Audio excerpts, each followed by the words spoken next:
I'm going to do something that, of course, everyone on my team hates that I do, and that's go off script for a minute, but then I'll get back on it. I just want to say thank you to everyone that's out there in the audience tonight that has been a part of this, that has helped in the growth that we have had, that has understood what it's like to be marginalized. And this isn't just as an LGBT person. You know, something we believe wholeheartedly in is inclusion. And that doesn't mean LGBT inclusion, it means inclusion. It means women, it means ethnic minorities, it means people with disabilities. It means a lot of things. It means inclusion. And I think tonight is an amazing representation of that. You know, to those of you that bid on the auction items, it's exciting, but it's not just about you bidding on an amazing trip, it's about lives that you're gonna change. $15,000 here might not seem like a lot, although it does if you bid $15,000. But $15,000 in India makes a difference between life and death for an entrepreneur. And I told Jim earlier, the only downside of winning marriage equality is that my parents are sitting next to him and now he's got to find me a husband. So I want to start by saying thank you to IBM and all of our partners here tonight. Thank you so much.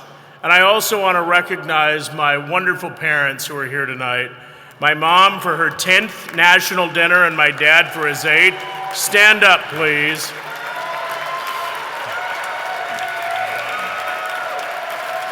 I love you both so much and thank you for your support. But beyond that, I want to hear from those of you out there that have moms and dads and brothers and sisters and friends that love you too. Give yourselves a round of applause.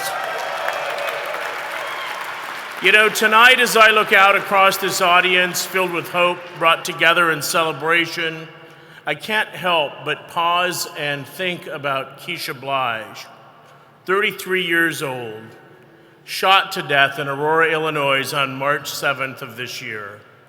Or Tamara Dominguez, 36, who is repeatedly run over by a vehicle in Kansas City, Missouri on August 15th.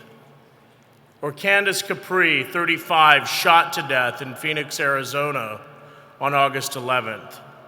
Or Ashton O'Hara, 25 years old, stabbed to death, run over by a vehicle repeatedly in Detroit, Michigan on July 14th. And the list goes on and on and on.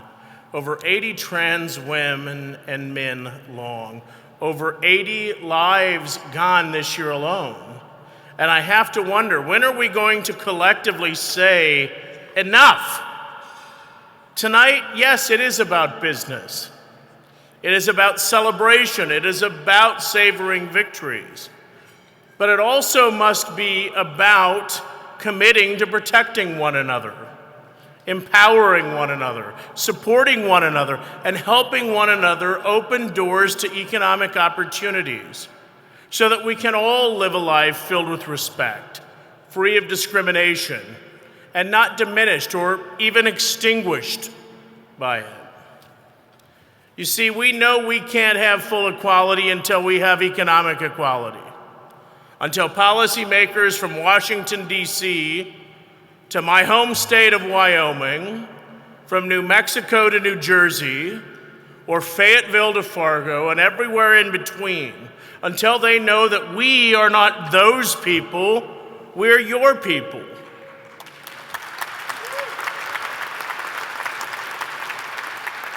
And until voters in Houston, Texas, realize that LGBT people are a part of the economic fabric of that community. We are employers of that community. We are taxpayers of that community. And at the very basic level, we all deserve human dignity. We deserve truth and honesty, not a television campaign that's full of misrepresentations preying on fear and ignorance. Instead, we deserve a community of people that draw on diversity as our strength as a competitive advantage and a cause for celebration, not alienation. That's what NGLCC is about. That's what tonight is about. That's what we've been fighting for, not special rights, no matter who tells you that. It's about equal rights. It's about equal opportunity. You know, last year, as Chance mentioned, NGLCC made history when we fought for and helped pass Assembly Bill 1678 in California. First law in the nation that mandated inclusion of LGBT suppliers, in this case by companies regulated by the California Public Utilities Commission. But we didn't stop there. And with the help of our Bay Area affiliate, you saw in the video earlier with the Golden Gate Business Association, for the first time ever, the 2016 Super Bowl will include NGLCC certified businesses in its diverse supplier program. Dad's first question was, can you get tickets? The answer is, I'm still working on it. And in partnership with our Greater Philadelphia Chamber, the Independence Business Alliance, we signed an MOU with the DNC, ensuring that our businesses can bid on contracts at the 2016 Democratic National Convention. And earlier this month, nearly a year's worth of work culminated with the governor of Massachusetts signing an executive order opening up the first state in the nation to LGBT-owned businesses for procurement opportunities. And this is alongside expanded opportunities for women and minority-owned firms, while also adding disability and veteran-owned businesses.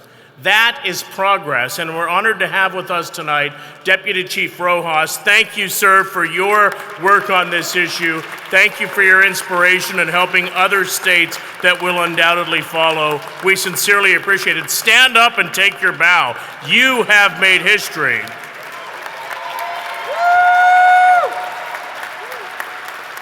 But we're not done yet. In fact, we're just getting started. We've signed an MOU with our friends at the Human Rights Campaign to move demonstrated utilization of certified LGBT suppliers from a choice under external engagement to a standalone piece. And hear me loud, we intend to see that through. Furthermore, we've now signed a total of 5 MOUs with federal agencies, including with Secretary Castro right here on this stage tonight, to better position LGBT companies for federal contracting opportunities.